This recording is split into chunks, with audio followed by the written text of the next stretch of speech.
Welcome to the podcast for getting behind the scenes of the credit industry. What are the challenges, what's the best advice, and what is going to be happening in the next few years. I'm Dan Hancox from CoCredo, and today we're pleased to welcome Laurie Beagle and Martyn Brooke. Good afternoon, Dan. Good afternoon. Good afternoon. One of the things that we asked both of you before coming on to today's podcast was to try and highlight some topics other than the challenges that we've already talked about, but to bring it back into an industry basis to some of the topics that potentially face the industry going forward, so in the future. And thank you very much for partaking in that. Firstly, so the article which Laurie very kindly highlighted was, and maybe to plenty of people listening, Developing Credit Professionals of the Future. So this was, if I'm right in saying so, Laurie, a round table discussion that was had in London in September last year. That's correct. Would you like to give us a bit more of a background as to some of the outcomes of that, if you don't mind me asking? No, absolutely. We looking at millennials, Okay. the generation X, Y, and Z. I'm still not sure I understand who they really are, and what effect they're going to have on the credit industry going forward. They are bringing in different ways of working,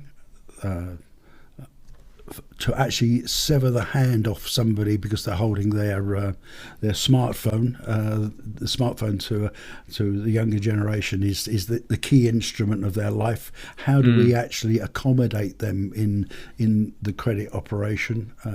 They prefer to text and message as opposed to we expect to pick up the phone and talk to people.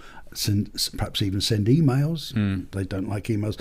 So we're saying there's so much that the existing professionals can learn from the younger generation, as well as the younger generation learning from the existing older professionals. Yeah.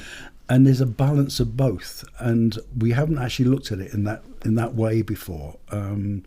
And we've got to create space for that, and we've got to open our minds to that, because we've been doing it this way. Yeah, you can't forever. always keep doing it the same way. It can't always be the right way. Yeah, the business world's changing, everything's changing with Brexit and various other things, other stresses and strains on industries on a global basis.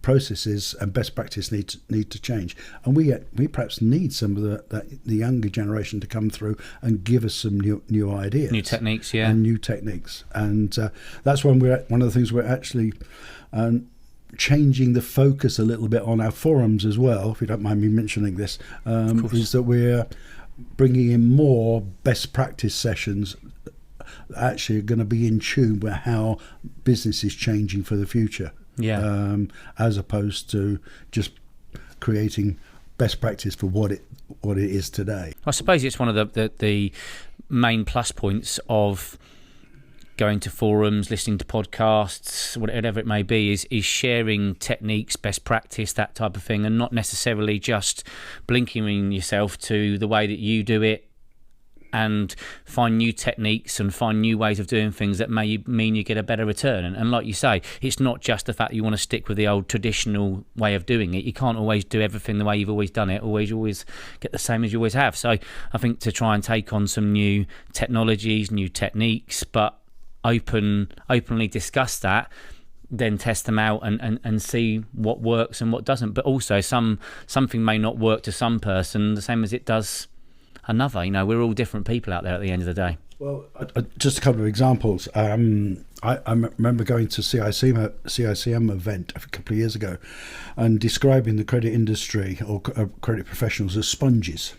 They didn't like being called sponges very much, but I said sponges for knowledge. Taking I believe that credit professionals are always hunger for knowledge. They want knowledge, and also, as I say, at the forums, we're trying to develop those new.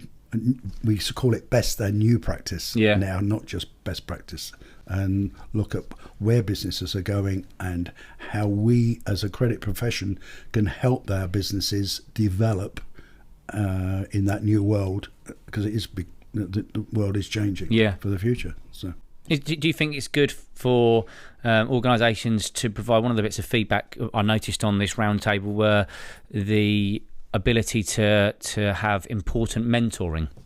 Have you seen that's been something that has worked in organisations where they can maybe the younger individuals in the credit profession can maybe learn from not only forums, podcasts, webinars, that type of thing, with whichever organisation or whatever they want to do it. It's also an ability to have an in-house mentor. The answer to that is yes, and I've seen it in practice. Really?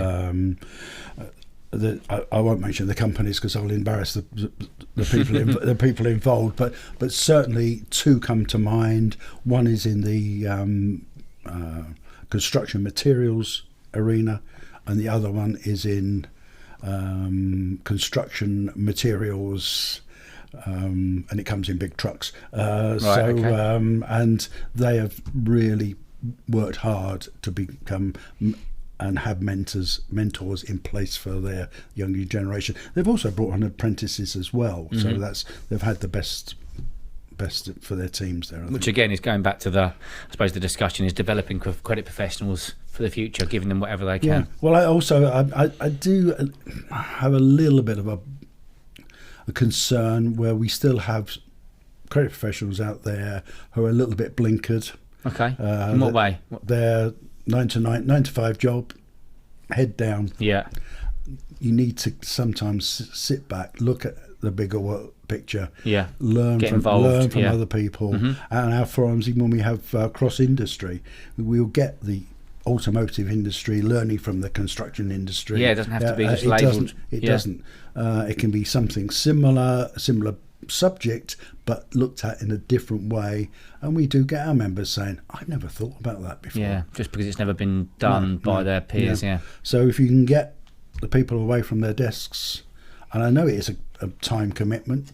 I think it's worth testing, isn't it? You know, if you don't know, you'll never get the response. But if you go and try it and you get something out of it, who's to say it's not for everybody? But it may well be something that you've put your toe in the water. You never know. Exactly. It may not be as cold as you think. Yeah. What about you, Martyn? What's some of the from the companies that you've worked with, and also from the years of experience that you've got? What are some of the best ways of developing credit professionals that you've worked with? Is there techniques and characteristics that you'd like to share with us? It's a tough question, Dan, to be honest. Obviously I grew up in the age of pre-computers, so you know everything was manual, but having said that, I've learnt it from the grassroots. So we now talk about AI and machine learning and all, obviously all the, as Laurie says, millennials or X or whatever you call them, they don't know the old ledger or the sales day book as I would know it, but they understand AI. They work with it. I mean, I heard the other day that in the Middle East, WhatsApp is used for collection. Now, I wouldn't have a clue where to start using WhatsApp for collection. But I'm able if it to gets pick up results, the phone. then But you know what? And one of the things I was in attendance at the first one of those, developing young professionals of the future. They're great because we will hear their ideas on how credit management should be done. Yeah. And it won't necessarily I won't necessarily agree with it, but we have to have our eyes open to it. Yes. And if you stick your head in the sand, you're never gonna. No, I've got my ways benefit. of doing it, and I've learned a lot from it. But of course, a lot of it's automated now. You don't produce dunning letters; they're just done for you. You don't. You've got dispute resolution that wings around a building, and you don't even see it. There's just so much that goes on now, but the principles are the same. Whichever way you look at it, it's about getting that sale turned into cash as quickly as you possibly can and as efficiently as you can. So the principles don't change. Yeah. The methods change. I love it. I've got absolutely, everything to gain from listening to the youngsters, as I call it. And hopefully they have from listening to me. Yeah, absolutely. It's about sharing those expertise. Mentoring's a technical word maybe to use for that, but it's about passing on that knowledge and experience to our younger generation. Yeah. What changes do you see occurring in the credit industry going forward? Well, that's a big question, Dan. As I If just any. said, I think there's lots. The first thought of that is, I mentioned automation, AI, machine learning. Let's be honest, I keep abreast of what's on the market, and there's lots of solutions that are probably geared more at what I call corporates or large companies. But where I see is that there's going to be more smaller entrepreneurial software developers that would probably look, and this is my opinion, it could be completely wrong, but I see them encroaching more into the SME market, where they can actually help to automate some of their credit function. So and maybe this thing called chatbot now, where you go online and you can so-called speak to somebody that's actually not there. And I think that there's a lot to be gained from maybe people writing and developing such software that can help really micro businesses that don't have a dedicated resource or maybe don't understand credit management into helping them facilitate that function. And I see that being quite a big change. You can have these systems that work with your SAPs, etc. But we all know an SME of 10 people or 20 people are not going to implement SAP. So they need to have some form of solution. A lot more of that will. I see automation coming in more and more. I see more interaction, as in facilitation with the court process. So some of these applications they can make now could actually feed you with a link to the court process to make it easier to facilitate your own proceedings, for example. It could help with your front end, i.e. your risk assessment. So it could be that there's more in line with the credit reference agencies. So these apps could be drawing information from there and pushing and pulling information from various sources. That I see things becoming more and more integrated. With technology being the driver. Technology being the driver. That's what I see as a future. You're still going to need some human element, obviously. I was about to say, as we've said, You've got to see some human element, because decisions have to be made that can't be made by artificial intelligence. You can have machine learning, but you can't have the ultimate, brain, let's say. So that's my comment on that, Dan, and that's what I've sort of come up with first hit, really. Thank you. Laurie? I agree with the technology. Robotics is... this is not robots walking around the building, as we were having to explain to somebody the other day. This is actually a software program. Will be, and there will be off-the-shelf programs, I'm sure, that will actually, for the small businesses that can go and buy them, at PC World or wherever. Sorry, this wasn't a plug for PC World. But on the other side, I hope that will make the credit professional more of a commercial being. Be more commercially aware. I've got this bee in my bonnet about the word credit control anyway. The control, take that away, please. Because what would you prefer then? What? Just credit services. Credit services, or credit the commercial manager, or something along that way. Something that doesn't control sounds too much. I see the barrier to that. Let's stop something happening. We want I want the credit professional to be seen as part of a board level appointment. So we hope credit directors and more credit directors, adding to the development of that business. Not just seen as the cash collector, or the person that says no to an order.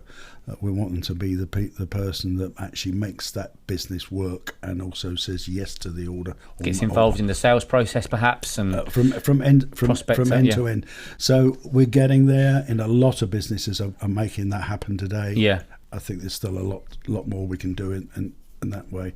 So technology will have a big part of it, but we've got to remember the human being, and I think the CICM is doing a lot of that, and that's still got a long way to go as well. So, but it's all our responsibility to develop those people for the future, I think. So. Yeah, and I think some of the changes can be seen in job titles. You know, the credit manager role is now, if you look at it, it's more process orientated. It's more order to cash or more lead to cash. You're seeing more of this sort of credit managers getting involved at the lead point. So right when the customer or the prospect potentially is touching the customer for the first time. So yeah, that's where I see it changing as well. I think the role of the credit manager isn't the old order prevention, as they were called, which is a sad way of putting it. Yeah. More into facilitating that what I call the life cycle of the the whole company, process. the working capital part of the company. So it's great. I think it's great for future credit professionals, because I actually do think they will have more and more of a stake in the whole process. Yeah, we can but only hope. Well, on that note, gentlemen, I'd like to thank you both very much for both your time and your input. I'm really grateful for you joining us, and I hope this leads on to more podcasts in the future. So thank you very much for your time. Thank you very much. Dan. Thank you. Very nice. Pleasure. Enjoyed it.